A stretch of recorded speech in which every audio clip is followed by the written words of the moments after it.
Good morning everyone, আশা করছি তোমরা সবাই ভালো আছো। আজকে আমরা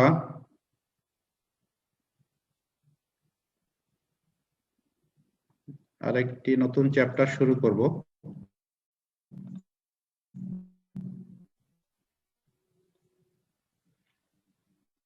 সেটা হলো কলাম।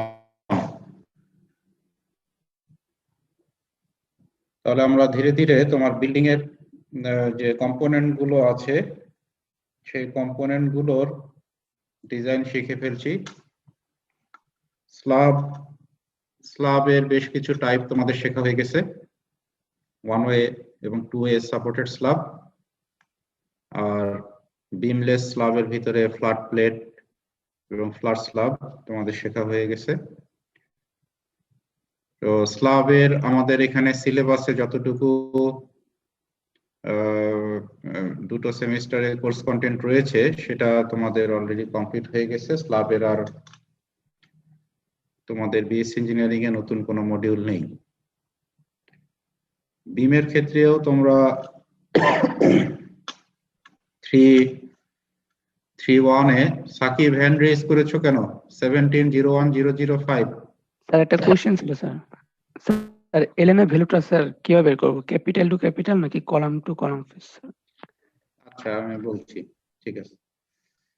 তো বিমের ক্ষেত্রে তোমাদের জেনারেল যে বিম টাইপ, সিঙ্গলি রেইনফোর্স বিম, ডাবলি রেইনফোর্স বিম, টি বিম, সেগুলো তোমরা শিখেছো। তাহলে বিল্ডিং এর স্ল্যাব এবং বিমের পার্টটা তোমাদের মোটামুটি কমপ্লিট হয়ে গেছে, এখন শুধু প্র্যাকটিস করতে হবে।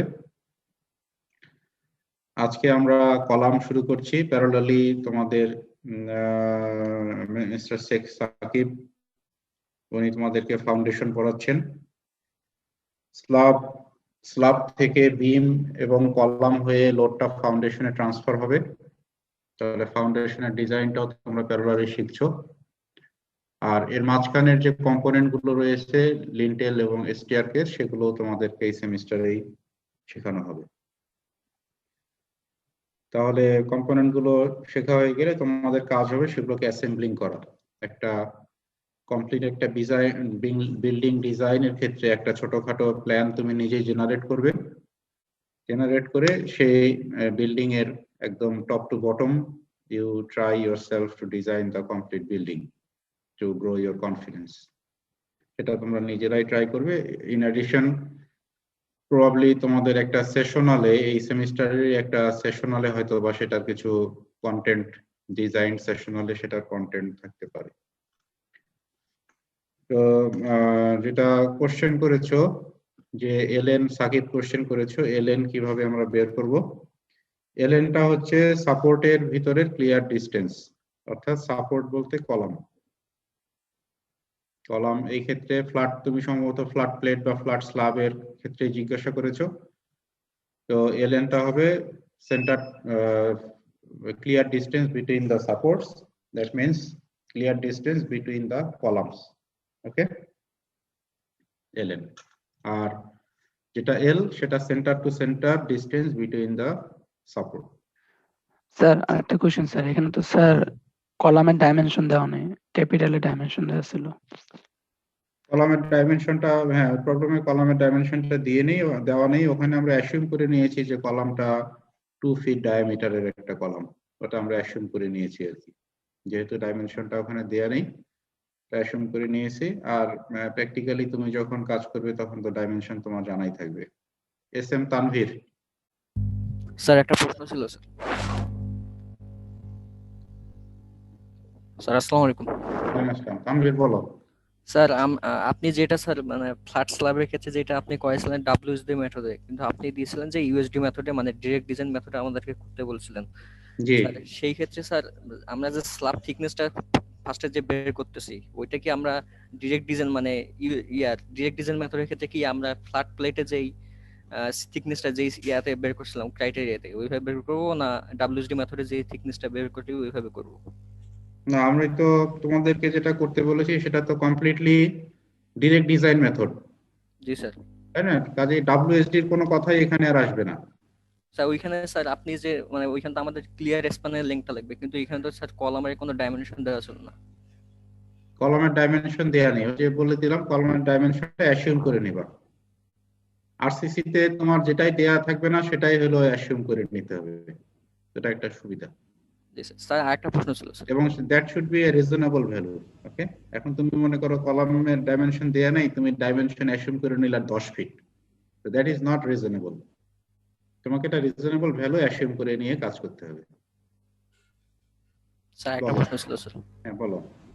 স্যার ওই ইউএসডি মেথডের ক্ষেত্রে তো স্যার আমরা ডিফ্লেকশন কন্ট্রোলকে মানে কনসিডার করে স্ল্যাব টেক্সচারকে আনি না, আনছি। জি জি, আর ওই ক্ষেত্রে স্যার আমি ডেড লোড আর লাইভ লোডের যে একটা কন্ডিশন আছে ওইটাকে কি কনসিডারেশন আনবো? ডেড লোড লাইভ লোডের কনসিডারেশন কোনটা বলো তো? স্যার ওই স্যার মানে dead load less than or equal to 2 into live load এরকম কিছু একটা ছিল স্যার। হ্যাঁ, ওইটা তো হচ্ছে ডাইরেক্ট ডিজাইন মেথডের যে লিমিটেশন। ওইটা কি কনসিডারেশন আনতে হবে না না না আনলে হবে স্যার? যেটা প্রবলেম তোমাদেরকে অ্যাসাইনমেন্টে করতে দিয়েছি সেখানে ওই কনসিডারেশনটা না আনলেও চলবে, কিন্তু ওইটা তোমাদেরকে ইনফরমেশনটা দিয়েছি যে তোমরা যখন ডিজাইন করবে প্র্যাকটিক্যালি তখন ওইটা অবশ্যই জিনিসটাকে মাথায় রাখতে হবে। আচ্ছা স্যার, ঠিক আছে স্যার। মানে ওটা স্যাটিসফাই না হলে যে ডিজাইন করা যাবে না তা না, জিনিসটা একটু পরিষ্কার হওয়া দরকার। জি স্যার। ওখানে যে লিমিটেশন গুলো বলা আছে সেই লিমিটেশন গুলো যদি কোনোটা স্যাটিসফাই না করে তার মানে এটা না যে আমি ওই মেথডে ডিজাইন করতে পারবো না, এটা না, বরং বিষয়টা হলো যে আমার যদি ওই লিমিটেশন গুলো স্যাটিসফাই না করে তাহলে আমার এই ডিজাইনটার অ্যাকুরেসি কমে যাবে। বুঝতে পেরেছো? এমন না যে ডিজাইন করলে মহাপাপ হয়ে যাবে, ও করাই যাবে না, এরকম না।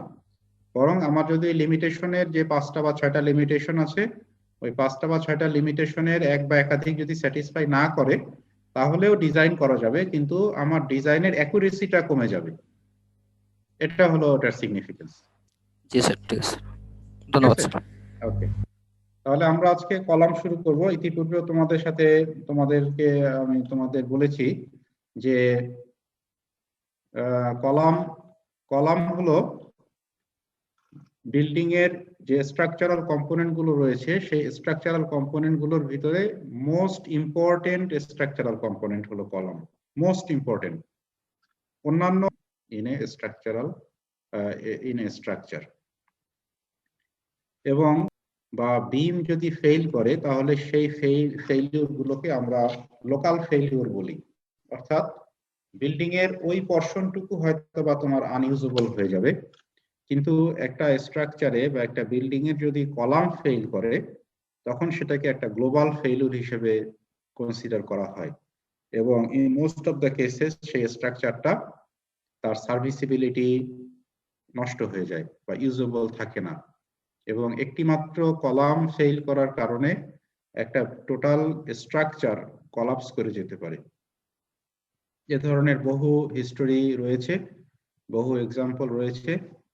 তো কাজেই কলাম ডিজাইনের ক্ষেত্রে আমাদেরকে খুবই প্রিসাইজ হতে হবে এবং এই ব্যাকগ্রাউন্ড গুলো কনসিডারেশনেই আমরা যখন ডিজাইন করব আমরা দেখতে পারবো যে কলামে সেফটি প্রভিশনও বেশি ধরা আছে, ফাইয়ের ভ্যালু কম করে ধরা আছে।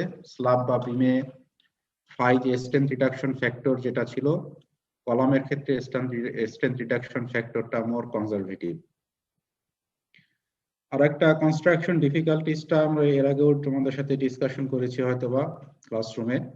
কনস্ট্রাকশন ডিফিকাল্টিসটা হলো যে স্ল্যাব বা বিমে যেই ডেপথ নিয়ে কাজ করতে হয় কনস্ট্রাকশনের সময়, ধরো যে একটা স্ল্যাবের থিকনেস হয়তো বা 6 ইঞ্চি 8 ইঞ্চি হোয়াটএভার 5 ইঞ্চি, তো তুমি যত সহজেই সেটাকে কম্প্যাকশন করতে পারো কংক্রিটিং করার সময়, বা একটা বিমের ডেপথ মনে করো 12 ইঞ্চি 18 ইঞ্চি এরকম একটা ডেপথ, তো তুমি ওটাকে যত কনভিনিয়েন্টলি কম্প্যাকশন করতে পারো, স্ল্যাবের কম্প্যাকশনটা is difficult then those component.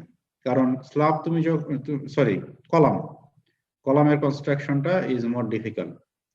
কারণ হলো যে মনে করো যে তোমার বিল্ডিং এর হাইট, ফ্লোর হাইট হলো 10 ফিট, তাহলে নরমালি 10 ফিটের ফ্লোর হাইটে কলামকে 2টা লিফটে কাস্টিং করা হয়। 5 ফিট করে কাস্টিং করা হয় দুটা লিফটে। তো দুটা লিফটে তুমি যখন কাস্টিং করবে তার মানে কি, কলামের মনে করো ডাইমেনশন হচ্ছে 12 inch by 12 inch cross section, বা 12 ইঞ্চি বাই 16 ইঞ্চি এরকম একটা ক্রস সেকশন। আর এদিকে ডেপথ হলো তোমার 4.5 ফিট 5 ফিট তোমাকে ডেপথে কনস্ট্রাকশন করতে হচ্ছে। আবার এর ভিতরে আমরা কিছুক্ষণ পরেই দেখবো যে কলামের রেইনফোর্সমেন্ট সম্পর্কে। এখানে কিছু রেইনফোর্সমেন্ট রয়েছে ভার্টিক্যাল লংজিটিউডিনাল রেইনফোর্সমেন্ট, আবার কিছু রেইনফোর্সমেন্ট রয়েছে ট্রান্সভার্স ডিরেকশনে, যেটাকে টাই বা স্পাইরাল হিসেবে বলা হয়। তাহলে তোমার এমনিতেই তো সেকশনটা অনেক ন্যারো হয়ে গেল in comparison to its height. In addition, there are numerous reinforcements. তো এই ডিফিকাল্টিস গুলো তোমাকে ফেস করতে হবে, এবং সে কারণে কলামের যে তুমি ডিজাইন স্ট্রেংথ যেটা ধরে কাজ করছো, সেই ডিজাইন স্ট্রেংথটা অ্যাটেইন করতে হলে তোমাকে proper compaction is mandatory. Compaction তোমাকে করতে হবে। তোমার যদি একটা কলাম প্রপার কম্প্যাকশন না হয়, তাহলে ইন ফিউচার এই ইনঅ্যাডিকুয়েট কম্প্যাকশনের কারণেই একটা কলাম ফেল করে যেতে পারে। এই জন্য বিল্ডিং এর কনস্ট্রাকশনের সময় কলামের দিকে আমাদের বেশি, অন্যান্য গুলোর দিকেও গুরুত্ব দিতে হবে, কলামের দিকে বেশি গুরুত্ব দিতে হবে। কারণ কলামই হচ্ছে বিল্ডিং এর লোডটাকে ফাউন্ডেশনে ট্রান্সফার করে। কাজেই তোমার কলামটা যদি দুর্বল হয়ে যায়, তাহলে তোমার বিল্ডিংটার লংজিভিটি কমে যাবে, লাইফ স্প্যান কমে যাবে। অথচ আমাদের ট্র্যাডিশনাল প্র্যাকটিস হলো যে আমরা সবচেয়ে বেশি গুরুত্ব দেই হচ্ছে স্ল্যাবকে। স্ল্যাব তুমি দেখবা যে একটা বিল্ডিং এর ফাউন্ডেশন হয়ে গেছে, উদ্বোধন হয়ে গেছে, উদ্বোধনের সময় হয়তো বা একটা ওই মিলাদ মাহফিল হয়, তবারক বিতরণ হয়। আর আরেকবার হয় কখন, আরেকবার হয় হচ্ছে ছাদ ঢালাইয়ের সময়। যে ছাদ ঢালাইয়ের সময় ইঞ্জিনিয়ার সাহেবকে ডেকে নিয়ে যায় যে ছাদের রডগুলো ঠিক আছে কিনা, ঢালাইয়ের সময় আবার ওখানে ভিজিটিং ফি দিয়ে রাখে যে দেখেন ঢালাইটা ঠিক মতো হচ্ছে কিনা। অথচ এখানে কলামের গুলো ঠিক মতো উঠলো কিনা, অ্যালাইনমেন্ট ঠিক হলো কিনা, দুটা লিফটে যখন কাস্ট হচ্ছে তখন নিচের লিফটের সাথে উপরের লিফটটার তোমার কানেকশন ঠিক মতো হচ্ছে কিনা, এই জিনিসগুলোর দিকে আমাদের গুরুত্ব কম। তো কলামের দিকে ইম্পর্টেন্স দিতে হবে। তো ফার্স্ট আসো যে কলাম কি। So according to the textbook, columns are defined as members that carry loads chiefly in compression.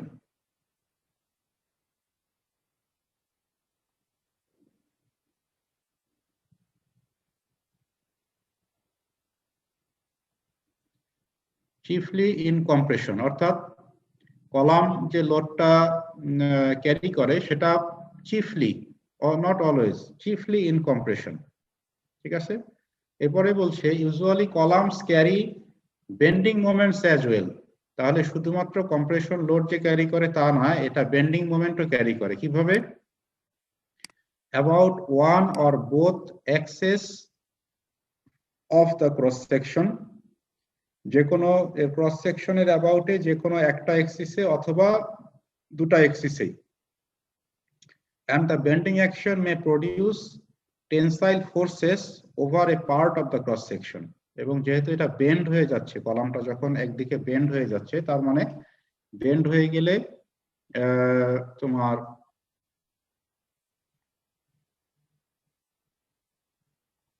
Bend যখন হয়ে যাচ্ছে, তাহলে যদি এটা মনে করো এভাবে বেন্ড হয়, তাহলে এভাবে বেন্ড হয়ে গেল, বেন্ড হয়ে গেলে এর একটা ফেসে ডেভেলপ করছে টেনশন, আর একটা ফেসে ডেভেলপ করছে কম্প্রেশন। কলাম আমি লংজিটিউডিনাল ভিউ দেখালাম। So and the bending action may produce tensile forces over a part of the cross section। তাহলে এই কলাম যেটা এখানে লংজিটিউডিনাল ভিউ ড্র করেছি, সেটা যদি এই কলাম হয়, মনে করো এটা হলো তার ক্রস সেকশন, তাহলে এই পার্টটাতে টেনশন ডেভেলপ করছে এই ফেসে, আর এই ফেসে ডেভেলপ করছে কম্প্রেশন এই কলামটার ক্ষেত্রে। সিমিলারলি এটা যদি এই সার্কুলার কলামটা হয়, তাহলে সার্কুলার কলামের এই ফেসে ডেভেলপ করছে টেনশন, এই সেকশনে ডেভেলপ করছে কম্প্রেশন। তাহলে লংজিটিউডিনাল ভিউতে মনে করো যে এরকম। এরপরে জেনারেল কিছু কথা বলা হয়েছে যে কলামের রেইনফোর্সমেন্ট গুলো কেমন। The main reinforcement in columns is longitudinal. এই তোমাদের ডান পাশে দুটো কলামের ক্রস সেকশন এবং লংগিটিউডিনাল সেকশন দেয়া আছে। সেখানে দেখো যে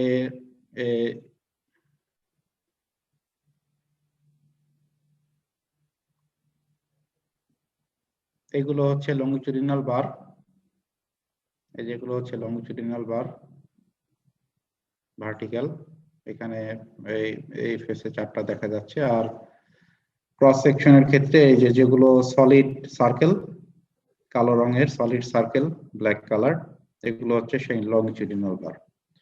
So the reinforcement in columns is longitudinal parallel to the direction of the load.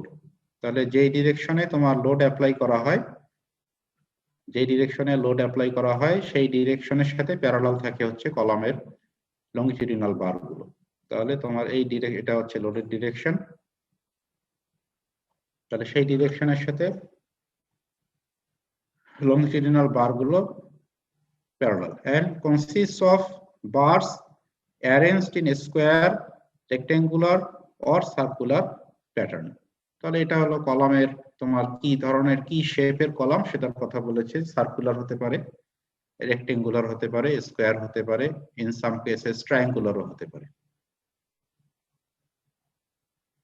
এখন তোমরা আমাকে বলো একটা জিনিস, তোমরা তো বিম পড়েছো আর কলাম সম্পর্কে আমরা শুরু করেছি, তোমরা ইতিপূর্বে কলামের এস্টিমেটিংও করেছো, আমি যতদূর জানি এস্টিমেটিং করেছো, কিছু ক্ষেত্রে ড্রয়িংও করেছো। তো বিম এবং কলামের ভিতরে what is the main structural difference? Can someone answer me? What is the main structural difference between beam and column? কেউ বলতে পারবে? আর বিমের ক্ষেত্রে মুভমেন্টটা বেশি মনে হয় কাজ করে, আর কলামের ক্ষেত্রে অ্যাক্সিয়াল ফোর্সের জন্য ঝামেলাটা হয়, বা ক্র্যাকটা বা ডিফ্লেকশন গুলো আসে এটার জন্য, অ্যাক্সিয়াল ফোর্সের জন্য। আর বিমের ক্ষেত্রে তো স্যার অ্যাক্সিয়াল ফোর্স আমরা করতেছে না, অ্যাক্সিয়াল ফোর্সের চাইতে আমার ট্রান্সভার্স ডিরেকশনে বেশি লোড আসতেছে, ওই জন্য বেন্ডিংটা নিচের দিকে হচ্ছে। আর কলামে আসলে এটা কম্প্রেশন হইয়া সাইজে ছোট তো হয় না ঠিক স্যার, কিন্তু ওই মানে যদি অন্যভাবে দেখা যায় তাহলে যে আর কি লম্বাটা আর কি কমতেছে এরকম। ঠিক আছে, আমার মনে হয় যে তোমার কনসেপ্টটা ঠিক আছে, এক্সপ্রেশনটা হয়তো বা ঠিক হয়নি, কনসেপ্ট ঠিক আছে। সেটা হচ্ছে যে কলামটা তোমার লোডটা ক্যারি করে এক্সিয়ালি, যেটা শাকিব বলেছে যে কলামটা লোডটা ক্যারি করে এক্সিয়ালি, আর বিম যেটাকে আমরা বলবো সেই বিম হচ্ছে লোড ক্যারি করে ইন ইটস ট্রান্সভার্স ডিরেকশন। অর্থাৎ আমরা যদি এখানে কলামের তো এক্সিয়াল ডিরেকশন আমরা লোড দিয়েছি, যদি আমরা বলি যে একটা বিম, তোমরা জানো এটা মনে করো একটা বিম, তাহলে বিমের যে লোডটা সেটা হবে এর লংগিটিউডিনাল সেকশনের সাথে ট্রান্সভার্স ডিরেকশনে, এই ডিরেকশনে হচ্ছে সে লোডটা ক্যারি করবে। তাহলে এটাই হলো মেইন স্ট্রাকচারাল ডিফারেন্স। কাজেই একটা বিম কিন্তু এখানে যেমন আমরা হরিজন্টাল দেখিয়েছি, একটা বিম কিন্তু ভার্টিক্যালও হতে পারে, একটা বিম ভার্টিক্যালিও হতে পারে। যদি মনে করো যে এরকম দিলাম আর সেখানে লোডটা, তার উপরে যে লোডটা সেই লোডটা হচ্ছে ডিস্ট্রিবিউটেড এবং in the transverse direction to its longitudinal axis, তাহলে এরকম যদি হয় তাহলে এটাও কিন্তু কলাম না, যদিও এর পজিশনটা vertical, but it is a beam. Similarly column যে অলওয়েজ ভার্টিক্যাল থাকবে এরকম না, কলামও তোমার হরিজন্টাল বা ইনক্লাইন্ড হতে পারে, কলামও তোমার হরিজন্টাল বা ইনক্লাইন্ড কলাম হতে পারে। যেমন ধরো যে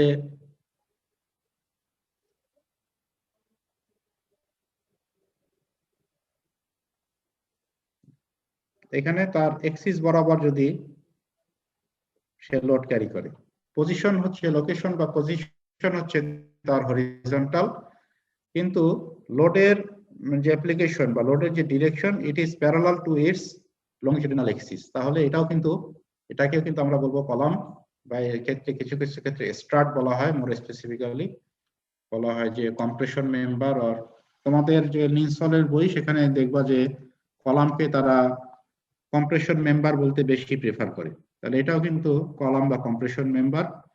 আর এটা যদিও ভার্টিক্যাল, এটা কিন্তু বিম।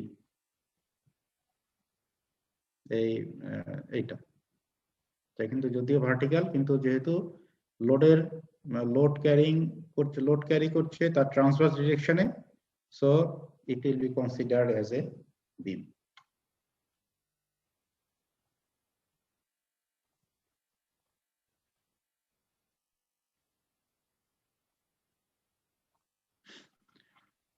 তাহলে কলামের ক্যাটেগরি ইন ব্রডার অ্যাসপেক্ট, কলামকে দুটো ক্যাটেগরিতে ভাগ করা যায়। একটা হচ্ছে শর্ট কলাম, আর একটা হচ্ছে লং স্লেন্ডার কলাম বা লং কলাম। তাহলে শর্ট কলামে এর স্ট্রেংথটা গভর্ন করবে হচ্ছে ম্যাটেরিয়াল কলাম, তোমার ম্যাটেরিয়ালের স্ট্রেংথ এবং geometry of the cross section. Short কলামের প্রপার্টি বা স্ট্রেংথটাকে গভর্ন করবে মেইনলি এই দুটো ফ্যাক্টর।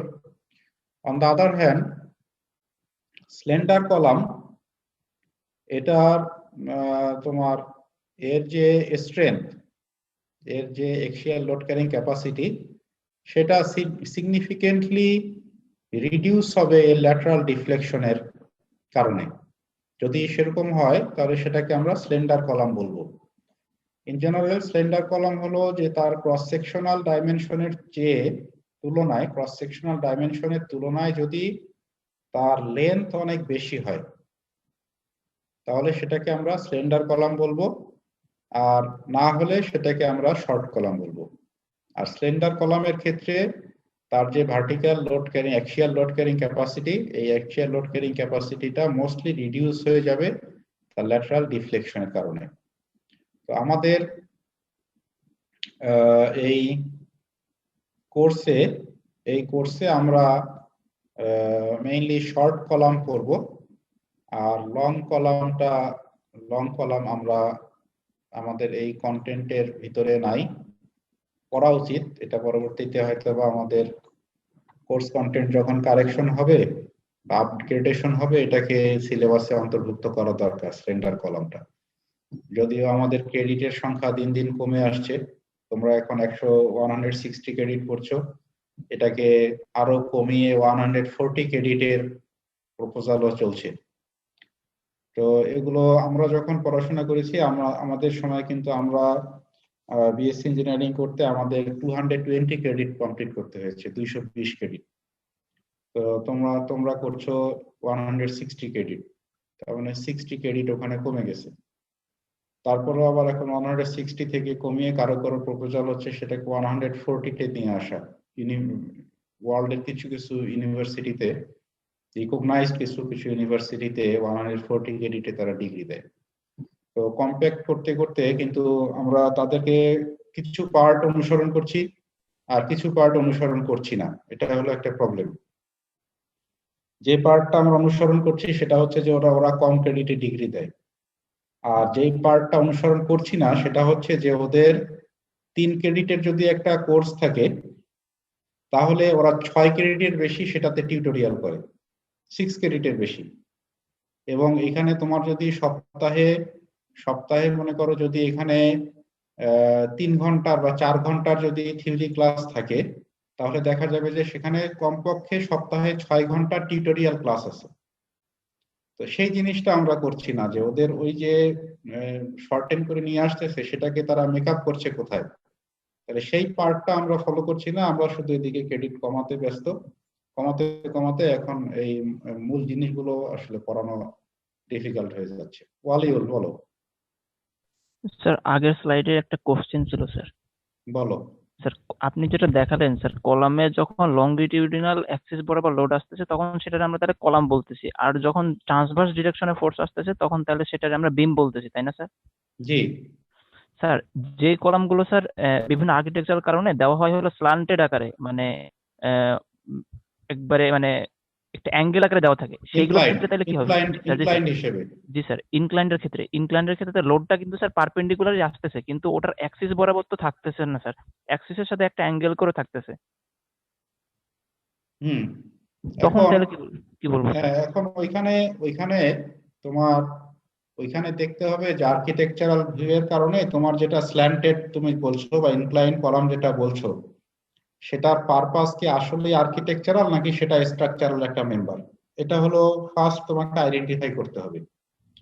যেমন তোমরা সম্ভবত 3-2তেই এখন ট্রাস করছো, তাই না? জি স্যার। ট্রাস করছো, ট্রাসের ভিতরে অনেক ইনক্লাইন মেম্বার থাকে না?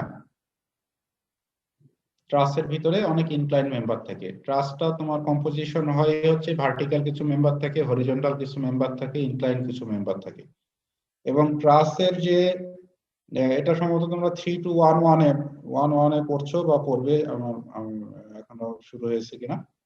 তো ট্রাসের বা মেকানিক্সও পড়েছো। তা ট্রাসের যেটা মূল অ্যাজাম্পশন, সেই মূল অ্যাজাম্পশনটা হচ্ছে যে এখানে সবগুলো মেম্বার হচ্ছে অ্যাক্সিয়াল লোড ক্যারি করে, কোনো মেম্বার বেন্ডিং লোড ক্যারি করে না, সেটা ভার্টিক্যাল হোক, সেটা হরিজন্টাল হোক, সেটা ইনক্লাইন্ড হোক, হোয়াটএভার, এটা তোমার অলওয়েজ এক্সিয়াল লোড ক্যারি করবে। এটা হচ্ছে ট্রাসের এই অ্যাজাম্পশন ধরেই তোমাকে ট্রাস অ্যানালাইসিস বা ডিজাইন করতে হবে।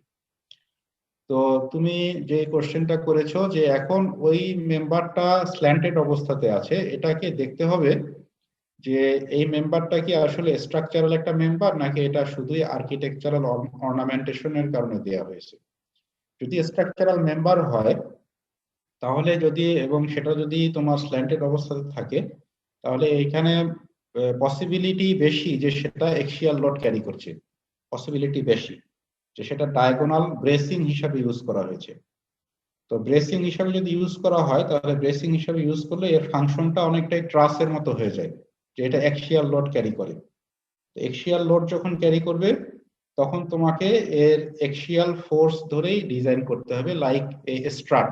তখন আমরা ওটাকে বলি স্ট্রাট, শর্ট কম্প্রেশন মেম্বার, সেটাকে STRUT স্ট্রাট বলে।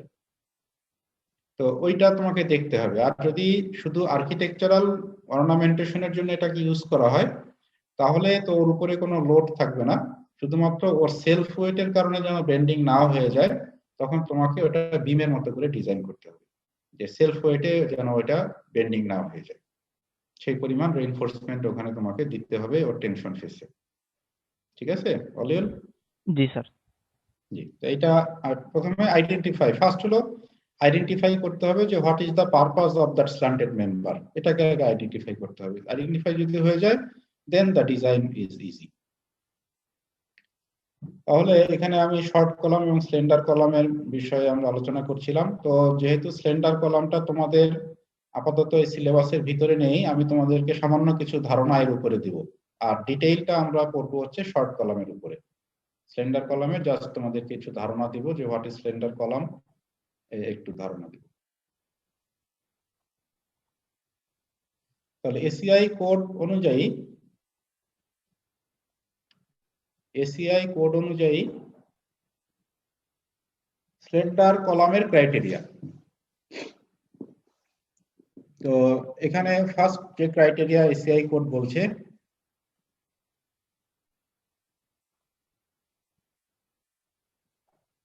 সেটা হলো for compression members.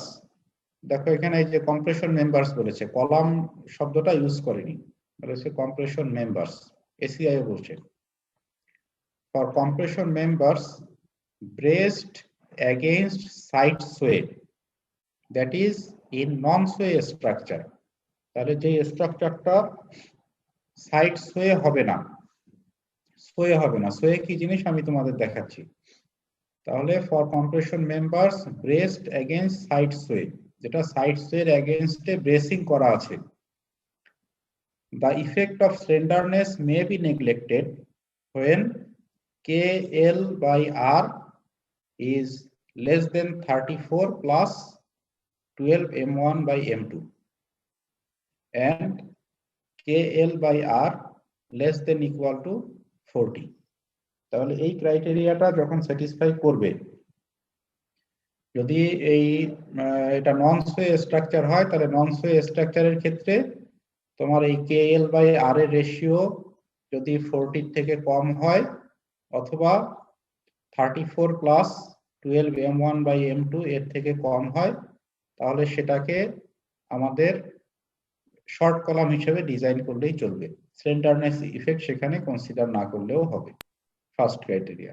Second criteria হলো, যদি এটা সাইড সোয়ে স্ট্রাকচার হয়, for compression members not based against side sow, that is in sow structures, যে স্ট্রাকচারটা সোয়ে অ্যালাউ করছি আমরা, ডিফ্লেকশন অ্যালাউ করছি টপে, the effects of slenderness may be neglected when KL by R is less than 22. যদি sow structure হয়, তাহলে KL by R এর ভ্যালু 22 থেকে কম হলে তোমার শর্ট কলাম, 22 থেকে বেশি হলে লং কলাম বা স্লেন্ডার কলাম। ঠিক আছে, তাহলে এখানে আমরা দুটো নতুন টার্ম পেলাম, একটা হচ্ছে সোয়ে স্ট্রাকচার, সোয়ে নন সোয়ে, আর একটা হচ্ছে KL by R। তো KL বাই R এর সাথে তোমরা কিছুটা পরিচিত। সেকেন্ড টার্মে SM এ তোমরা কলাম করেছিলে, সেখানে ইউলার্স ইকুয়েশন ছিল, সেই কলামে তোমার এই যে KL বাই R এই টার্মটা তোমরা ওখানে পেয়েছিলে। তারপরে আমি তোমাদেরকে একটু জাস্ট এখানে রিকল করাবো। তাহলে দুটো টার্ম আমরা পেলাম, একটা হচ্ছে সোয়ে স্ট্রাকচার, একটা নন সোয়ে স্ট্রাকচার, আর একটা হচ্ছে effective length by R ratio. আমরা সামনে আগাই।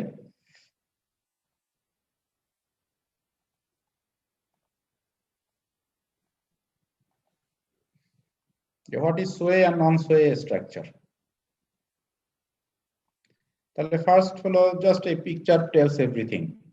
এখানে একটা ফ্রেম তোমার দেখানো হয়েছে, এবং এই ফ্রেমটাতে বিভিন্ন রকমের লোডিং আছে। দেখো এখানে যে জয়েন্টে, এখানে PC1 PC2 এখানে লোডিং দেওয়া আছে, আর এই যে এই জায়গায় একটা ব্রেস দেওয়া আছে, ব্রেসিং, যেটা এক্ষুনি আমি ডিসকাশন করলাম। তাহলে এই ব্রেসিংটার পারপাস কি? দেখো এই ব্রেসিংটা এখানে লক করা আছে হচ্ছে এর টপ নচে, টপ নোডে লক করা আছে, এবং এই ব্রেসিংটার কাজ হচ্ছে কি, এই স্ট্রাকচারটা যেন সোয়ে না হয়, ডিফ্লেকশন না হয়, এ যেন এর পয়েন্টেই থাকে, এর যে পজিশন লোডিং এর আগে ছিল এই পয়েন্ট, এবং লোডিং এর পরে সেম পয়েন্ট থাকবে। দেখো পয়েন্টগুলো চেঞ্জ হয়নি। এখানে ফ্রেমটা তোমার বাকলিং হয়ে গেছে, এখানে যে ফ্রেম সেটা লোডের কারণে বাকলিং হয়েছে, এখানে যে হরিজন্টাল মেম্বার এটা বাকলিং, এটা বেন্ডিং হয়েছে, কিন্তু এর যে নোটগুলোর কোনো ডিসপ্লেসমেন্ট হয়নি, নোটগুলো তার অরিজিনাল পজিশনেই থেকে গেছে। বিকজ অফ দিস ব্রেস, এই ব্রেসের কাজ হচ্ছে এটাকে ঠেকা দিয়ে রাখা, এটাকে সাপোর্ট দিয়ে রাখা, যেন এই নোটগুলোর কোনো ডিফ্লেকশন না হয়। So this type of structure, if it is restrained against side sway, এটাকে বলে নন সোয়ে ফ্রেম। আর অন কন্ট্রারি, তুমি ডান পাশের ফ্রেমটা দেখো যে এখানেও লোড অ্যাপ্লাই করা হয়েছে দুটো নোডে, এবং এদের কিন্তু horizontal, in some cases maybe vertical deflection হতে পারে। তাহলে এইখান থেকে এই পয়েন্টটা শিফট হয়ে এখানে চলে গেছে, এইখান থেকে এই নোটটা শিফট হয়ে এখানে চলে গেছে।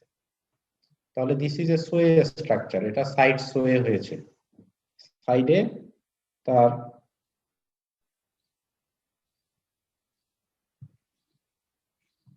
তার ডিফ্লেকশন হয়েছে, সোয়ে হয়েছে।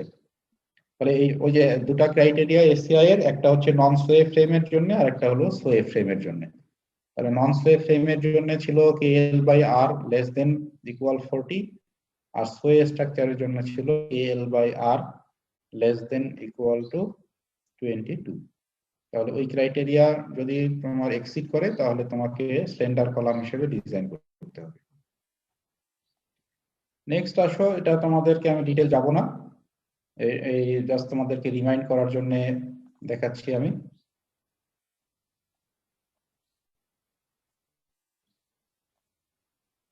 রিকল করার জন্য দেখাচ্ছি যে buckling and effective length of axially loaded column, ওই যে KL/R এর যে রেশিও, এটা তোমরা অলরেডি জানো। যদি ভুলে যাও তাহলে আবার ওই SM বইটা একটু দেখে নিবা, ইউলার্স ফর্মুলার ওখানে আছে।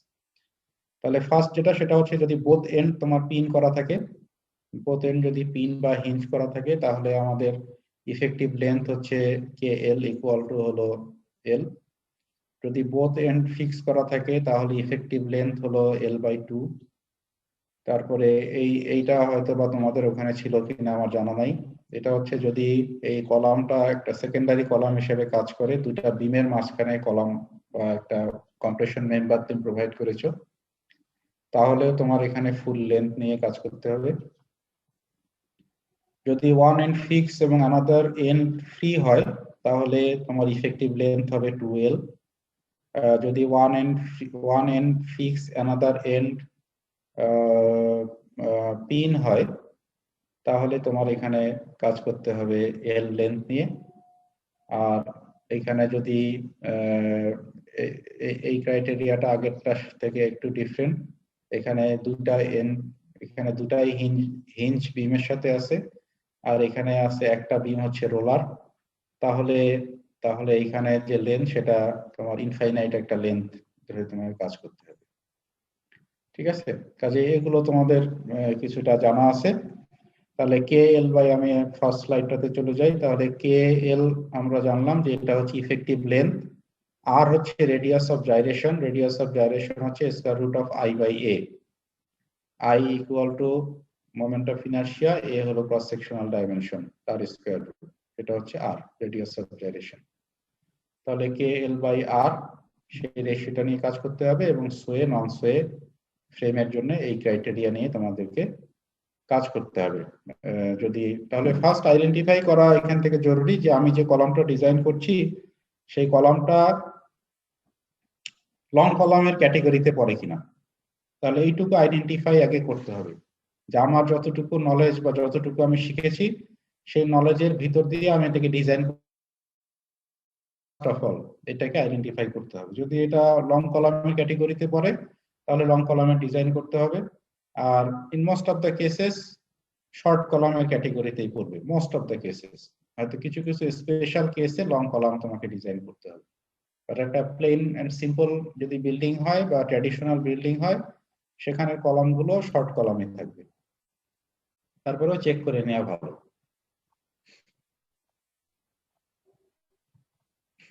এখন আসো যে শর্ট কলামে আমরা চলে আসছি, যেটা আমাদের স্কোপ অফ স্টাডি। শর্ট কলামে আমরা চলে আসছি। তাহলে শর্ট কলামের ভিতরে তোমার মেইনলি তিনটা টাইপ। একটা টাইপ হলো members reinforced with longitudinal bars and transverse ties। তাহলে লংজিটিউডিনাল বার তো তোমরা অলরেডি জানো। লংজিটিউডিনাল বার এই যে সার্কেল, সলিড সার্কেল গুলো longitudinal bar in cross section, আর লং সেকশনে এই যে এটাকে লংজিটিউডিনালি দেখা যাচ্ছে, এগুলো হচ্ছে লংজিটিউডিনাল বার। আর ট্রান্সভার্স টাইজ হলো এই যে এইটা হলো তোমার টাই, এটা টাই। তাহলে যেটার আমরা যখন লং সেকশনে দেখছি এগুলো হচ্ছে সেই টাই, এগুলো হচ্ছে সেই টাইগুলো। So tie is kind of a ring around the longitudinal bars. এটা গেল একটা type, members reinforced with longitudinal bars and transverse ties. The second type হলো এখানে longitudinal bar তো ডেফিনেটলি থাকবে, কলাম মানেই longitudinal bar থাকবে, longitudinal bar রয়েছে, বাট এখানে ট্রান্সভার্স যে রেইনফোর্সমেন্টটা, এই যে ট্রান্সভার্স যে রেইনফোর্সমেন্ট, এই ট্রান্সভার্স রেইনফোর্সমেন্টটা হচ্ছে in the form of A coil, the form of spiral, continuous spiral like a spring। Spring এর যে শেপ একটা কয়েলের মতো, এটা লংজিটিউডিনাল বার গুলোকে টার্ন অ্যারাউন্ড করে এটা ধীরে ধীরে প্রোগ্রেস হতে থাকবে। তাহলে এটা হলো তোমার continuous spiral, this are the spirals. তাহলে এটা কলামের লংজিটিউডিনাল বারের অ্যারাউন্ডে এই স্পাইরালটা পেঁচানো থাকবে। থার্ড যে টাইপ সেই থার্ড টাইপটা আমরা এখানে ডিজাইন করব না, তোমাদেরকে আমরা মোস্টলি এই দুটো ডিজাইন করব। মোস্টলি এখানে members with longitudinal bars and transverse ties এটা ডিজাইন করব, longitudinal bars and continuous spiral এই দুটো আমরা এখানে ডিজাইন করব। আর শর্ট কলামের ভিতরে আরেকটা টাইপ রয়েছে, সেটা আমরা এখানে ডিজাইন করব না, জাস্ট ফর ইনফরমেশন। সেটা হচ্ছে একটা কম্পোজিট মেম্বার। এই কম্পোজিট মেম্বারটাতে রেইনফোর্সমেন্টটা প্রোভাইড করা হয় স্টিল টিউব বা স্টিল সেকশনের দ্বারা। স্টিল টিউব বা স্টিল সেকশন, এটা প্রিকাস্ট সেকশন, সেটাকে এই তোমার যে ফর্মওয়ার্ক, সেই ফর্মওয়ার্কের ভিতরে এমবেড করে দিয়ে দিয়ে তোমার এখানে কাস্টিং করে ফেলা হয়। So composite compression members reinforced longitudinally with structural steel shapes, pipe or tubing with or without additional longitudinal bars. যেমন তুমি এই যে তোমার লেফট যে ফিগারটা দেখো, লেফট ফিগারটাতে একটা স্টিল টিউব ইউজ করা হয়েছে, এখানে কোনো অ্যাডিশনাল রেইনফোর্সমেন্ট ইউজ করা হয়নি। আর রাইটের যে ফিগারটা, সেখানে একটা স্টিলের আই সেকশন ইউজ করা হয়েছে in addition to the longitudinal reinforcement। এই যে এখানে দেখো longitudinal reinforcement রয়েছে, এবং সেটারই একটা আবার 3 ডাইমেনশনাল ভিউ এখানে আমি দেখানোর চেষ্টা করেছি। এই যে স্ট্রাকচারাল স্টিল শেপটা ভিতরে এমবেডেড অবস্থায় থাকবে, আবার তোমার এখানে এই যে longitudinal reinforcement রয়েছে। ইন অ্যাডিশন সেখানে ট্রান্সভার্স স্টিল হিসেবে টাইবারও ইউজ করা হয়েছে, এই যে টাইবার গুলো। তাহলে এইখানে তোমার এই যে টাইবারও ইউজ করা হয়েছে। তাহলে এটা হলো থার্ড টাইপ শর্ট কলামের। তো আমরা এখানে টাইপ 1 এবং টাইপ 2 এটা ডিজাইন আমরা এখানে শিখব। এখন তোমার কলামের ভিতরে বিভিন্ন রকমের টাই অ্যারেঞ্জমেন্ট করা হয়। ট্রান্সভার্স রিইনফোর্সমেন্ট হিসেবে বিভিন্ন রকমের টাই অ্যারেঞ্জমেন্ট রয়েছে। তো এটা তোমরা ডিটেইলটা দেখবে হচ্ছে নিলসনের বইয়ের পেজ 276 ফিগার 9.3। এখানে বিভিন্ন রকমের টাই অ্যারেঞ্জমেন্ট রয়েছে। এখানে সবগুলোই স্কোয়ার ক্রস সেকশনের কলাম দিয়ে দেখানো হয়েছে, but these are applicable to rectangular columns also. Rectangular কলামের জন্যও তোমার এই ধরনের টাই অ্যারেঞ্জমেন্ট এটা অ্যাপ্লিকেবল। যেমন এই নাম্বারটা যদি আমরা দেখি, এখানে সিম্পল একটা স্কোয়ার কলাম, যেখানে 4 কর্নারে 4টা লংজিটিউডিনাল বার এবং একটা প্লেন টাই দ্বারা এটাকে ট্রান্সভার্স রিইনফোর্সমেন্ট হিসেবে ইউজ করা হয়েছে। বি নাম্বারটাতেও তাই, এখানে ক্রস সেকশনটা এর থেকে একটু বড়, সেখানে তোমার 8টা বার ইউজ করা হয়েছে, এবং এখানে এক একটা বারের থেকে আর একটা বারের স্পেসিং হলো একটা বারের ক্লিয়ার স্পেসিং। এই যে এই বারের ফেস থেকে এই বারের ফেস পর্যন্ত এই ক্লিয়ার স্পেসিং, এটা হচ্ছে লেস দেন 6 ইঞ্চ। যদি এটা গ্রেটার দেন 6 ইঞ্চ হয়, তাহলে এখানে তোমার কিছু অ্যাডিশনাল টাই প্রোভাইড করতে হবে। যদি এই স্পেসিংটা লেস দেন 6 হয়, তাহলে একটা টাই যথেষ্ট টু এনক্লোজ দ্য লংজিটিউডিনাল বার্স। আর যদি এটা স্পেসিংটা 6 ইঞ্চের থেকে বেশি হয়, তাহলে এই অরফেন বার গুলোকে অ্যাডিশনাল টাই দিয়ে তোমাকে এনক্লোজ করতে হবে। সিমিলারলি এই ধরনের আরো কিছু তোমার ক্রাইটেরিয়া রয়েছে, তোমরা এটা দেখবা। যেমন এটারই যদি আমরা ডি নাম্বারে যেটা রয়েছে ডি নাম্বার, তাহলে এই ডি নাম্বারটাকে যদি আমরা একটু আইসোমেট্রিক ভিউতে দেখি, তাহলে দেখো এটার ভিউটা এইভাবে এরকম দেখা যাবে আইসোমেট্রিক ভিউতে। প্রথমে একটা কমপ্লিট টাই দিয়ে সবগুলো রিইনফোর্সমেন্টকে এনক্লোজ করা হয়েছে, আর এরপরে এর মাঝের দুটো, এই মাঝের প্যারালালি অপোজিট 4টা বারকে একটা টাই অ্যাডিশনাল টাই দেওয়া হয়েছে, আবার এই 4টা বারকে আর একটা অ্যাডিশনাল টাই দিয়ে এনক্লোজ করা হয়েছে।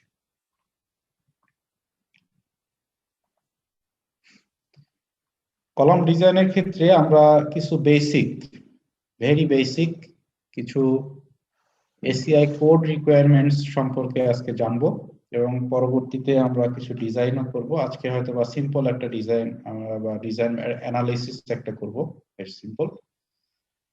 তো ফার্স্ট এন্ড ভেরি ইম্পর্টেন্ট যে কোড রিকোয়ারমেন্ট, সেটা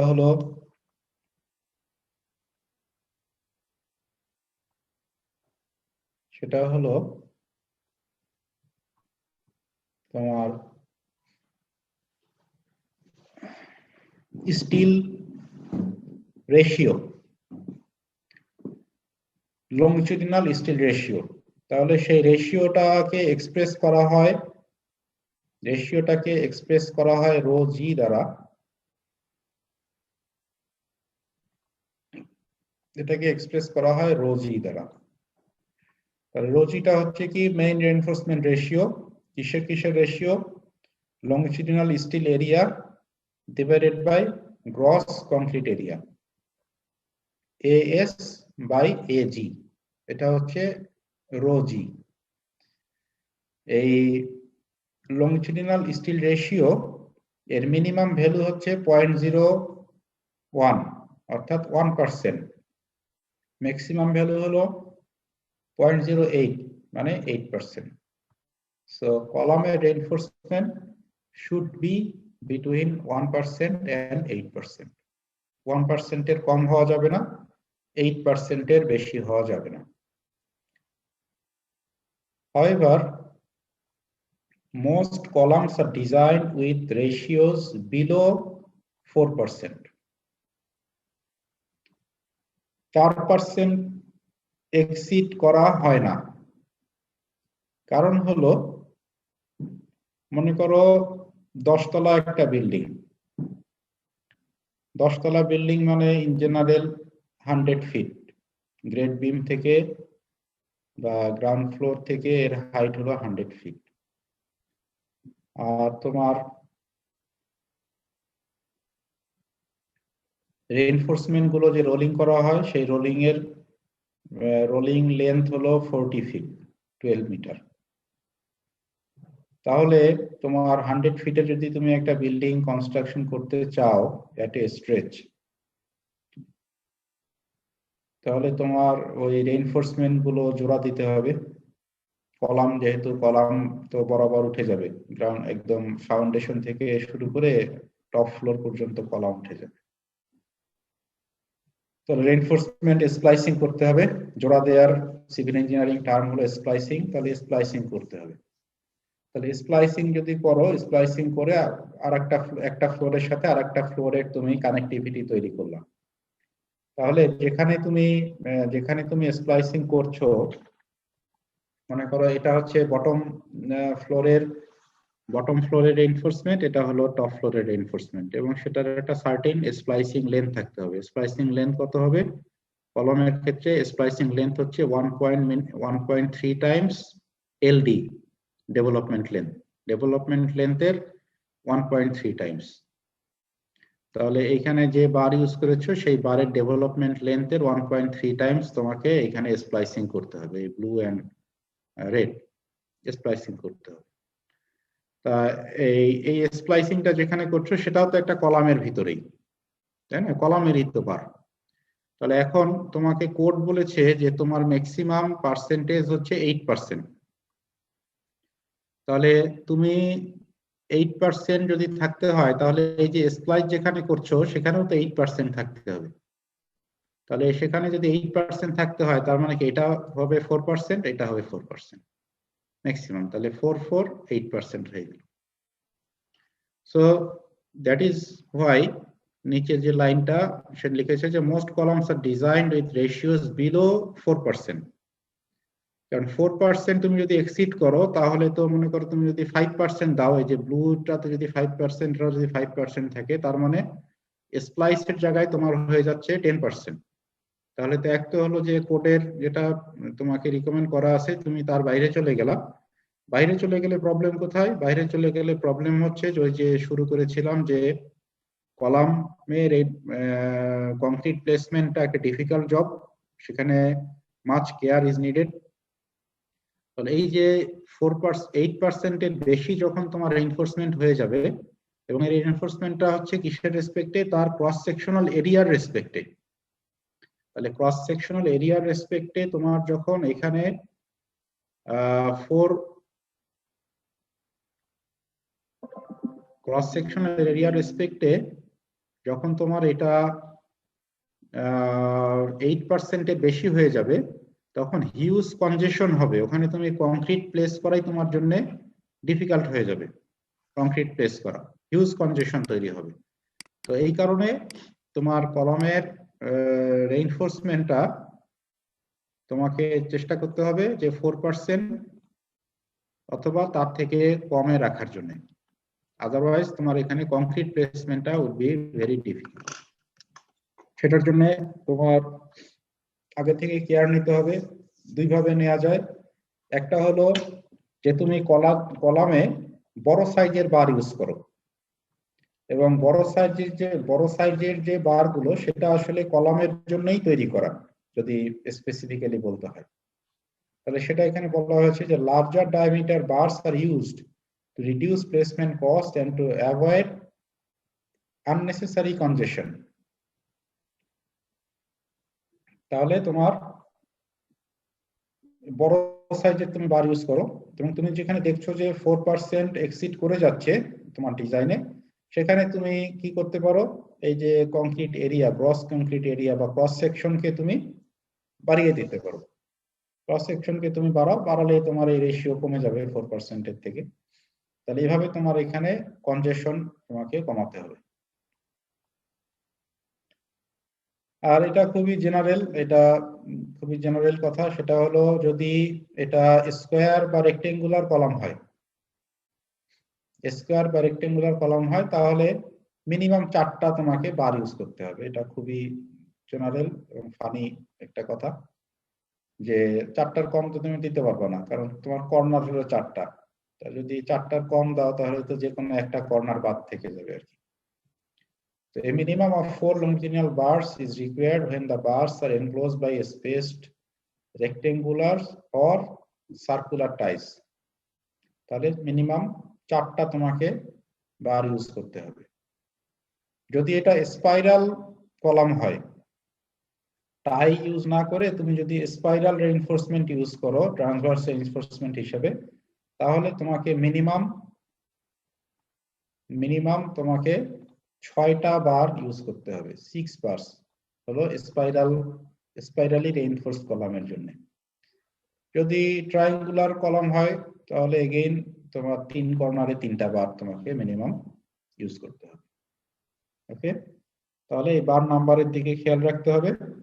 যদি স্কোয়ার হয়, আর এখানে আমি আরো একটু প্রাসঙ্গিক বলে রাখছি, যদি স্কোয়ার হয় তাহলে স্কোয়ারের ক্ষেত্রে তোমার বারের সংখ্যা হবে মাল্টিপল অফ 4। ঠিক আছে, স্কোয়ারের ক্ষেত্রে বারের সংখ্যা হবে মাল্টিপল অফ 4। তার মানে 4টায় যদি তোমার স্যাটিসফাই না করে 8টায় যেতে হবে, 8টায় না করলে 12টায় যেতে হবে। The number of bars will be multiple of 4. আর রেক্টেঙ্গুলারের ক্ষেত্রে 4টা বার হচ্ছে মিনিমাম তোমাকে 4টা বার ইউজ করতে হবে। আর এর থেকে বেশি যদি দিতে হয় তাহলে সেটা হবে অবশ্যই ইভেন নাম্বার। যদি সিমেট্রিক কলাম হয়, সিমেট্রিক কলাম হলে ইভেন নাম্বার হবে। 4টার বেশি 6টা দিতে পারো, 8টা দিতে পারো, 10টা দিতে পারো। রেক্টেঙ্গুলারের ক্ষেত্রে ইভেন নাম্বার হবে। স্পাইরাল হলে মিনিমাম 6টার কম দেওয়া যাবে না, তাহলে স্পাইরালের যে বেনিফিট সেটা পাওয়া যাবে না। আর ট্রায়াঙ্গুলার তো বলেছি যে মিনিমাম 3, এরপরে তুমি যদি বাড়াও তাহলে প্রতি ফেসে একটা করে, অর্থাৎ 3 মাল্টিপল হিসেবে যাবে। কলামের যে লংজিটুডিনাল বারগুলো, সেই বারগুলোর ভিতরে ক্লিয়ার ডিসটেন্স হবে 1.5 Times the nominal bar diameter অথবা 1.5 ইঞ্চ, এর থেকে কম হওয়া যাবে না। যে সাইজের বার ইউজ করেছো তার 1.5 টাইমস ডায়ামিটার অথবা 1.5 ইঞ্চ, এই ভ্যালুর থেকে এই দুটোর ভিতরে যেটা বড় তার থেকে কম হওয়া যাবে না। কলামের ক্লিয়ার কভার 1.5 ইঞ্চ মিনিমাম, এবং এই ক্লিয়ার কভারটা দিতে হবে অবশ্যই over primary reinforcement tie or spiral, সবচেয়ে বাহিরে তোমার যেটা থাকবে সেটার উপরে 1.5 ইঞ্চ কভার দিতে হবে। আমি যদি আগের একটা ফিগারে যাই,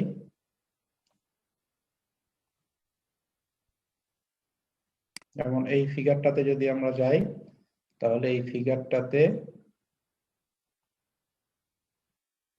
এই ডিস্টেন্সটা হবে মিনিমাম 1.5 ইঞ্চ, একদম যেটা তোমার আউটারে থাকবে তার থেকে 1.5 ইঞ্চ থাকবে তোমার ক্লিয়ার কভার।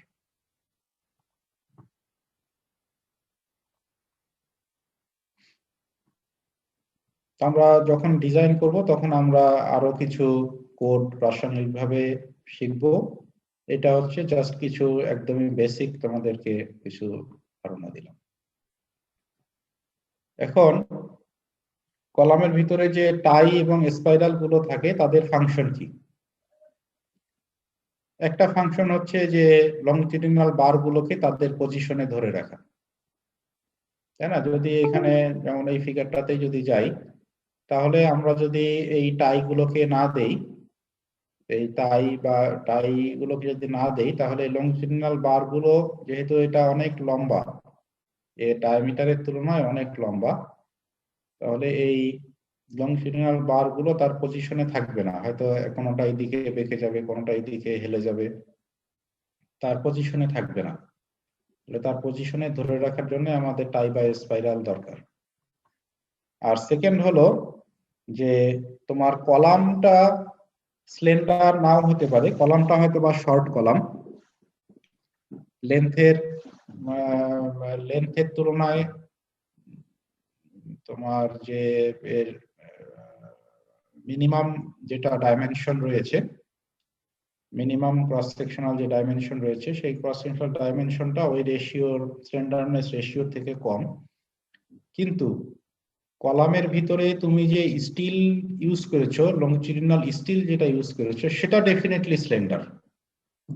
কারণ তুমি ওর চিন্তা করো যে, মনে করো যে তুমি ইউজ করেছো মিনিমাম, কলামে আমরা মিনিমাম হচ্ছে 16 মিলিমিটার বা 5 ইঞ্চি বার ইউজ করি, 5 নাম্বার বার ইউজ করি, 5/8 মিনিমাম। যদিও কোডে এভাবে স্পেসিফিক্যালি বলা নাই যে নাম্বার 5 ইউজ করতে হবে, স্পেসিফিক্যালি বলা নাই, বাট এটা টেক্সট বুক গুলোতে সাজেস্ট করা আছে যে কলামের জন্য মিনিমাম বার সাইজ হচ্ছে 16 মিলিমিটার বা নাম্বার 5 বার, এর থেকে ছোট সাইজের বার নরমালি ইউজ করা রিকমেন্ডেড না। কোডে এই ধরনের কোনো এমবার্গো দেয়া নাই, বাট ওটা রিকমেন্ডেড না। তো সে তুমি যদি নাম্বার 5 বার ইউজ করো, বা তুমি মনে করো যে নাম্বার 5 এর থেকে বড় বারে গেলাম, যদি 25 মিলিমিটার বা 8 নাম্বার বার ইউজ করি, তাহলে ডায়ামিটার হচ্ছে 1 ইঞ্চ, তাই না? তাহলে ডায়ামিটার হলো 1 ইঞ্চ, আর এদিকে তোমার যদি 10 ফিট হাইটের বিল্ডিং হয়, এক একটা ফ্লোর হাইট যদি 10 ফিট হয়, তাহলে তোমার আনসাপোর্টেড লেন্থ হলো 10 ফিট, মানে হলো 10 ইন্টু 12, 120 ইঞ্চি, ঠিক আছে? তাহলে 10 ইন্টু 12, তাহলে তোমার সেই L/R এর রেশিও কিন্তু চলে আসতেছে হচ্ছে 120 একটা বারের জন্য, সিঙ্গেল একটা বারের জন্য। তাহলে সিঙ্গেল একটা বারের জন্য তোমার এখানে লেন্থ হলো 120 ইঞ্চি আর ডায়ামিটার হলো 1 ইঞ্চি, তার মানে রেশিও চলে আসতেছে 120। So the individual bar is slender. এখন এইটার উপরে যখন তোমার প্রেসার অ্যাপ্লাই করা হবে,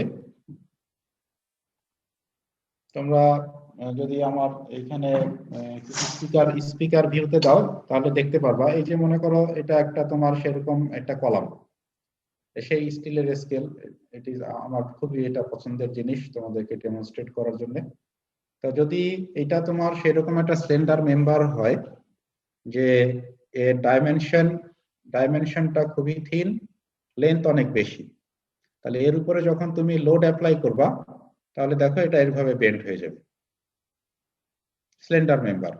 তাহলে এখানে কম্প্রেশন লোড আমি কম্প্রেশনে দিচ্ছি, আমি কিন্তু কোনো বেন্ডিং ফোর্স অ্যাপ্লাই করিনি, কম্প্রেশন লোড অ্যাপ্লাই করছি দুই এন্ডে।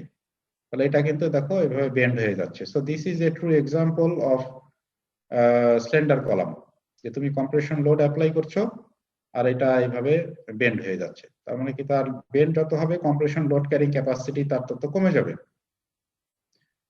তো যেটা বলছিলাম যে আমাদের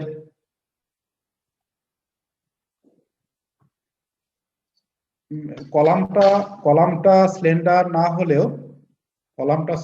না হলেও এর ভিতরের যে লংজিটিউডিনাল বারগুলো, সেই বারগুলো ইটসেলফ কিন্তু স্লেন্ডার। কাজে এর উপরে যখন তুমি লোড অ্যাপ্লাই করবা এবং সেটার ভিতরে যদি কোনো ইয়ে না থাকে, এর ভিতরে যদি ট্রান্সভার্স ডিরেকশনে কোনো লকিং করা না থাকে, তাহলে কি হবে, এটা আউটওয়ার্ড ডিরেকশনে বাকলিং হয়ে যাবে, যেমনটা তোমাদের এই রুলার দিয়ে দেখালাম, আউটার ডিরেকশনে বাকলিং হয়ে যাবে। তাহলে এইটাকে প্রিভেন্ট করার জন্য একটা সার্টেন ইন্টারভাল পর তুমি কি করেছো, হরিজন্টালি বা ল্যাটারালি এটাকে লকিং করে দিয়েছো, তার এই আনসাপোর্টেড লেন্থটাকে বা আনসাপোর্টেড হাইটটাকে কমিয়ে ফেলার জন্য, যাতে করে সে আউটওয়ার্ড বাকলিং না হয়।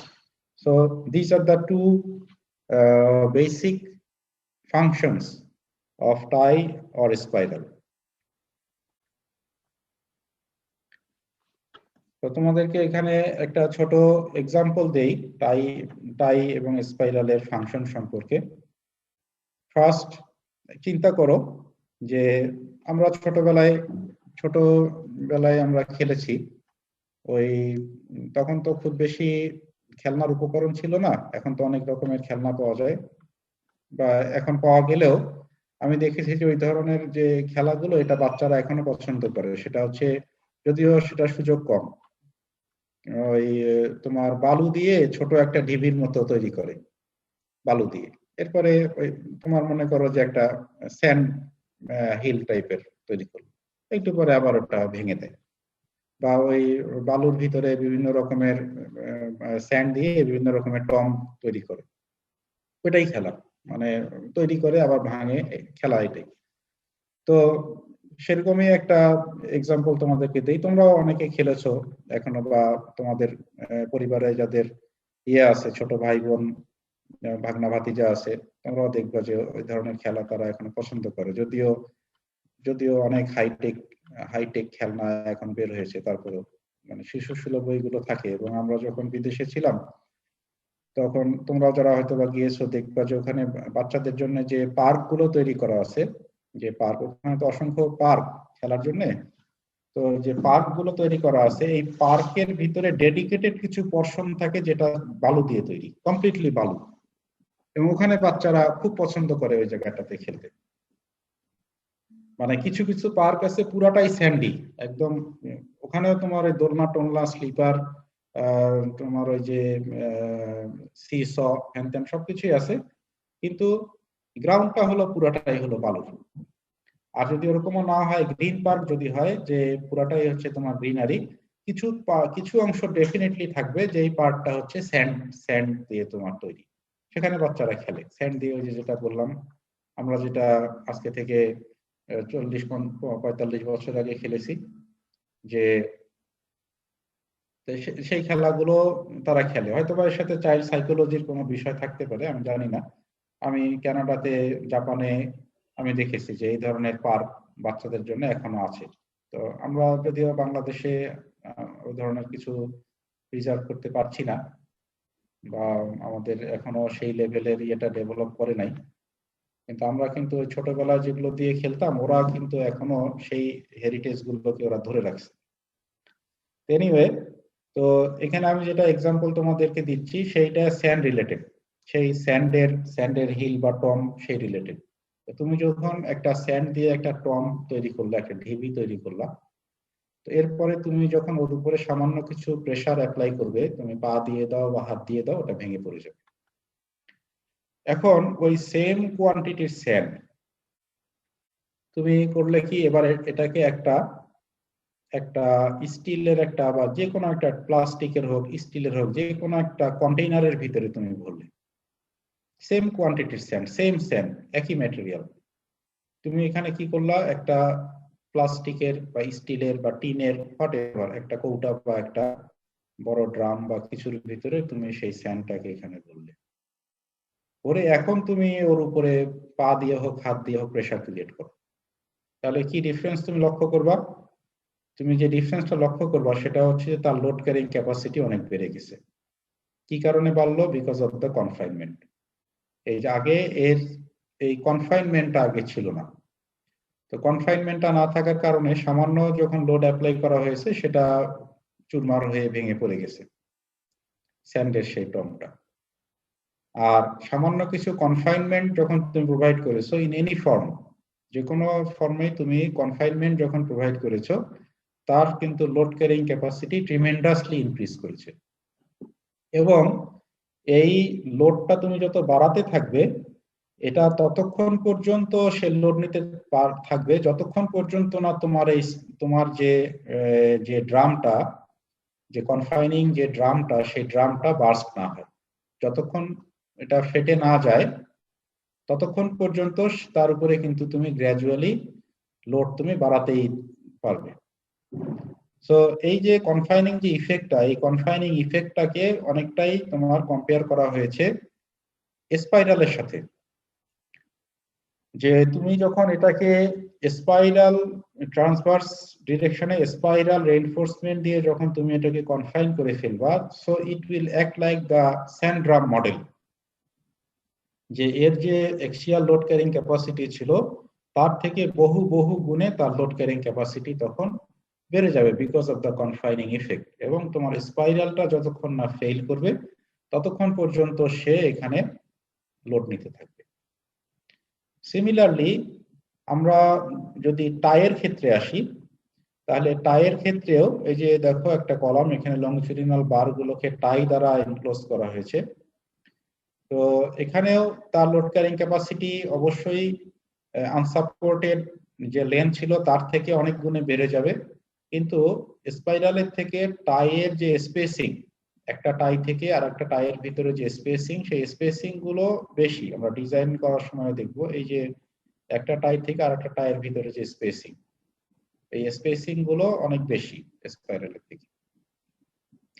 এই স্পেসিং গুলো বেশি থাকার কারণে তোমার এখানে যে কলামটা যে ফেল করবে সেই ফেলিউরটা হবে হচ্ছে কংক্রিট ক্র্যাশিং এর দ্বারা এবং একটা সার্টেন অ্যাঙ্গেলে শিয়ারিং এর দ্বারা। একটা সার্টেন অ্যাঙ্গেলে এটা শিয়ার হবে এবং এখানে কংক্রিটটা ক্র্যাশ করবে, এর দ্বারা ফেল হবে। আর একটা হলো যে লোকাল বাকলিং এর কথা যেটা বলেছি, এই টাই থেকে আর একটা টাইয়ের ভিতরে যেহেতু ভার্টিক্যাল গ্যাপটা স্পাইরালের থেকে বেশি, এর ভিতরে কিছু লোকাল বাকলিং হবে, এর ভিতরে দেখো বারটা বাকলিং হয়ে বেরিয়ে গেছে। আর দুটার ক্ষেত্রেই ফেলিউরটা যেটা শুরু হবে, স্পাইরাল হোক বা টাইট কলাম হোক, দুটার ক্ষেত্রেই ফেলিউরটা শুরু হবে হচ্ছে স্পলিং এর দ্বারা। স্পলিং মানে খসে পড়া। স্পলিং হলো খসে পড়া। কোনটা খসে পড়বে? খসে পড়বে হচ্ছে আউটার যে কাভার। যখনই তোমার এর লোড ক্যারিং ক্যাপাসিটি এটা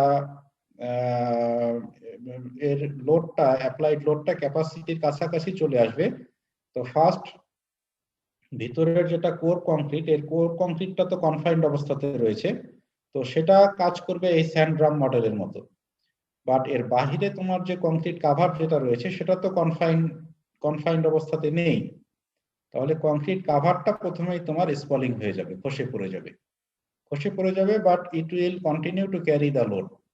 এটা লোড ক্যারি করবে until this failure phenomenas are observe, যে এখানে ক্র্যাশিং হবে, শিয়ারিং হবে, লোকাল বাকলিং হবে, হলে তারপরে হচ্ছে এই কলামটা তোমার ফেল করবে। সো টাই এবং স্পাইরালের ক্ষেত্রে তোমার ফেইলিউর মেকানিজম গুলো এইরকম।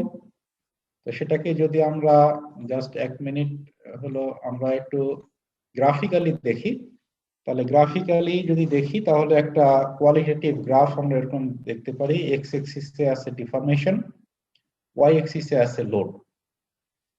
তো লোড ক্যারিং ক্যাপাসিটি যখন তোমার অ্যাটেইন করছে লোড ক্যারিং ক্যাপাসিটি যখন অ্যাটেইন করছে তখন একটা টাইট কলাম তার ফেইলিউরটা হবে এরকম, সে এখানে ফেল করে যাবে, এখানে ক্র্যাশিং হবে, শেয়ারিং হবে, লোকাল বাকলিং হবে, হয়ে টাইট কলামটা এখানে ফেল করে যাবে।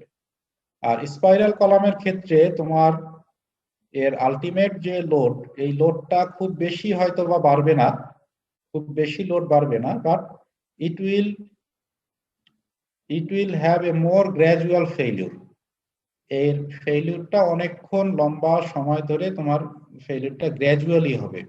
You will have a ductile nature of failure mode, যেখানে একটা লম্বা elongated পার্ট, ইনইলাস্টিক একটা পার্ট তোমার এখানে থাকবে, ডাকটাইল ফেইলিউর হবে। আর টাইট কলামের ক্ষেত্রে একটা ব্রিটল একটা ফেইলিউর হবে, বিকজ এখানে তোমার ডিপেন্ড করবে হলো এটা খুব ক্লোজলি স্পেসড, এবং ওই স্যান্ড ড্রামের মতো যতক্ষণ পর্যন্ত না তোমার স্পাইরালটা ফেল করে ততক্ষণ পর্যন্ত এ লোড নিতে থাকবে। তাহলে এটা হলো এদের ভিতরের ফেইলিউর মেকানিজম।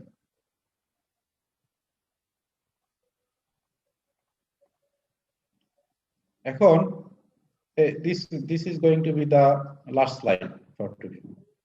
তাহলে এটা আমরা জাস্ট এটারই একটা ফরমেশন আমরা ওখানে দেখেছি যে টাইট কলামের ফেইলিউরটা হবে তোমার, এটা অনেকটা ব্রিটল ফেইলিউর হবে। এখানে যখন ক্যাপাসিটিতে পৌঁছায় গেলে তার ইনইলাস্টিক পার্টটা থাকবে না, সে এখানে সাডেনলি কলাপস করবে। আর স্পাইরাল কলাম হলো একটা ইনইলাস্টিক পার্ট থাকবে, ইনইলাস্টিক পার্টের কারণে তার একটা লম্বা সময় ধরে ডিফরমেশন হবে।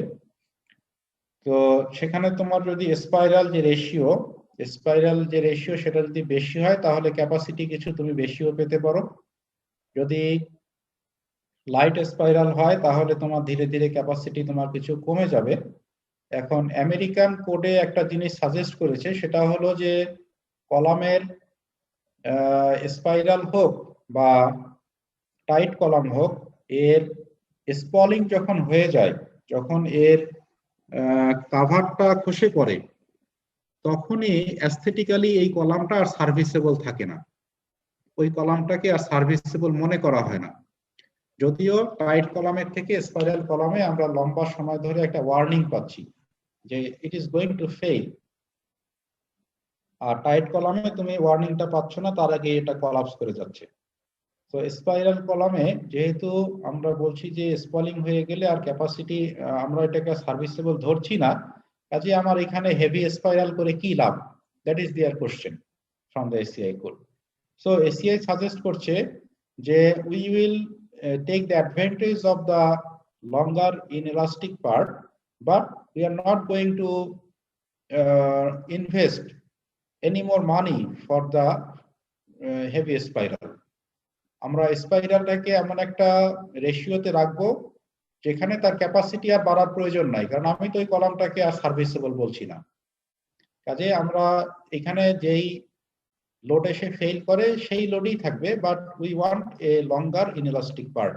আমরা সেভাবে একটা spiral ratio, optimized spiral ratio আমরা এখানে চুজ করব, যে আমার লোড বাড়ার দরকার নাই, but we need the longer inelastic or longer ductile part.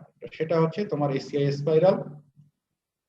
এটা তোমার বইয়ের পেজ নাম্বার 278 এ রয়েছে। তোমরা একটু এই ডেসক্রিপশনটা তোমরা পড়বে। It is kind of self study. আমি যেটা ডিসক্রাইব করেছি সেটাকে আর একটু ফর্মাল ল্যাঙ্গুয়েজ ওখানে লেখা আছে। ইট ওর্থ এ রিডিং। তো এটা তোমরা এই পেজে 278 এটা পড়বে যে what is ACI spiral and what is the background of imposing ACI spiral.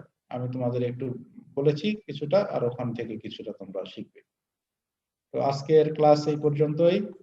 If you have any question in 1 or 2 minutes.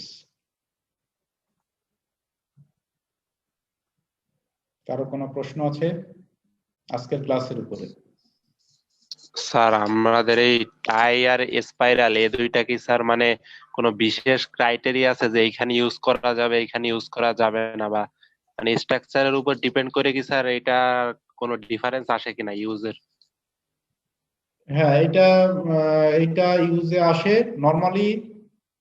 Normally আমাদের যেগুলো ট্র্যাডিশনাল বিল্ডিং বা যেগুলো আমরা কমনলি কাজ করি, বা তোমরা তোমাদের একটু চোখ কান খোলা রেখে যদি চারপাশে যে কনস্ট্রাকশন গুলো হচ্ছে এগুলো যদি দেখো, দেখবা যে most of the columns are tied column, সেখানে টাই ইউজ করা হয়। কেন? Because of the convenience. এবং টাইটা অনলাইটে তৈরি করা খুবই সহজ।